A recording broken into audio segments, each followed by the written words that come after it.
রায়হান একদিন স্কুল থেকে ফিরে খুব চুপচাপ। মা জিজ্ঞেস করলেন, কি হয়েছে বাবা, মুখ এত ভার কেন? রায়হান বলল, আজ স্কুলে বিজ্ঞান পরীক্ষায় সবাই নকল করছিল। আমি করিনি, তাই কম নম্বর পেয়েছি। স্যারও কিছু বলেননি, দেখে চুপ ছিলেন। মা বললেন, তুমি কি জানো সত্যিকারের সফলতা কাদের জন্য? রায়হান বলল, কে? মা বললেন, যারা সৎ, পরিশ্রমী আর নিজেকে বিশ্বাস করে তাদের জন্য। একদিন তুমি নিজেই প্রমাণ করবে।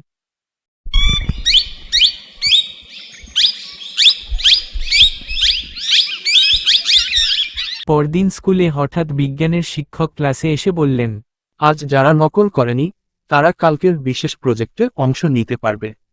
যারা সৎ থেকেছে তাদেরই সুযোগ। রায়হান খুব খুশি হল। সে প্রজেক্টে অংশ নিয়ে নিজে হাতে একটি ছোট সৌরবিদ্যুৎ মডেল বানালো।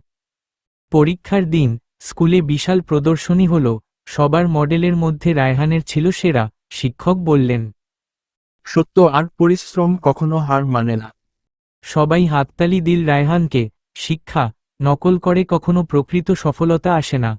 সৎ থাকা আর পরিশ্রম করাই আসল চাবিকাঠি। জীবনে ছোট ছোট সত্যের জয়ই বড় বিজয়ের পথ দেখায়।